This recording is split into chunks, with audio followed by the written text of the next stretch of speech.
may not have been an aimless one, the plan that I'd come up with just may have been one of the dumbest plans in history. See, I had a summer internship at Fox News' Los Angeles bureau that lasted 2.5 months. I'd secured a housing stipend for that internship, which lasted 2 months. I'd also been accepted into the Columbia University School of Journalism and was already enrolled for the fall 2010 semester. So, this was the plan. First, I was going to use the housing stipend for 2 months to rent a room I found on Craigslist, where I'd sleep on a Coleman blow-up mattress and be too socially terrified to ever interact with my medical student roommates, requiring me to be very strategic about when I'd make myself cup of noodles for dinner in the kitchen. Then, during the final 2 weeks of the internship, after my housing stipend ran out, I would live with my college boyfriend of 3 years, who had gotten a job in Los Angeles, in his studio apartment. Then we would break up, and I would move to New York City alone and go to Columbia.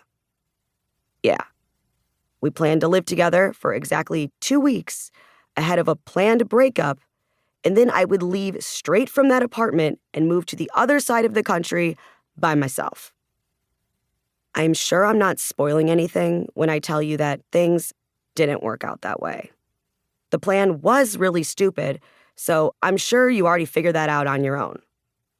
What you might not have figured, though, is that college boyfriend is now one of my best friends and was one of just 30 guests at my wedding to someone else. Anyway, after I was already enrolled in Columbia, and less than a month before the start of classes, I decided that there was no way in hell that I could ever afford to pay back an $80,000 loan on an entry-level journalist salary. So, even though attending that exact school had always been my dream, and it was very painful to do so, I unenrolled. I decided to instead keep working at Boston Market, where I'd already been employed as a cashier to make some extra money during the internship. That was one hell of a job. Part of it was cleaning the bathroom at night, and man, do people treat bathrooms differently when they know that they won't have to be the ones to clean them. Some of my coworkers would routinely come to work rolling on ecstasy, and I'll never forget the time that one of them forgot to cut up the chicken for the next day's shift.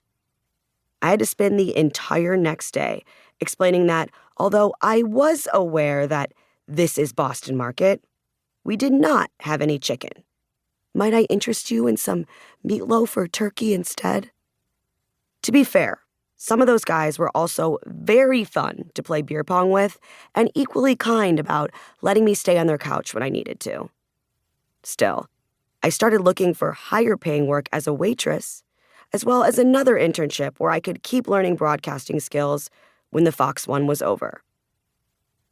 That summer, I was technically an intern for Fox Business Network, but I had also been completely obnoxious about meeting as many people as I could and trying to learn as much as possible from all of them. At one point, I had gone into the radio office and asked the women working there if they had a phone charger. When they said yes, I followed up by asking them if they could also teach me how to do radio. When I did, they stared blankly at me and then at each other, because, as they'd explain to me later, no intern had ever actually gone in there and talked to them before. They would also leave food for me at my desk. Both of them are still my friends to this day, and one of them was also at my 30-guest wedding.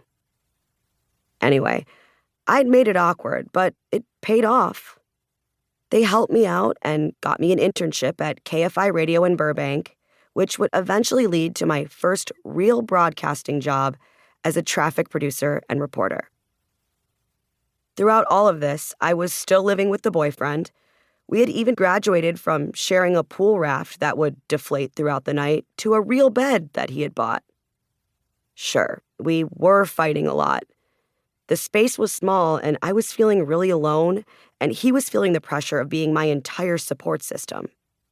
So when he stopped inside a pet store to try and sell insurance to them, that's what he was doing for work, and saw that they were giving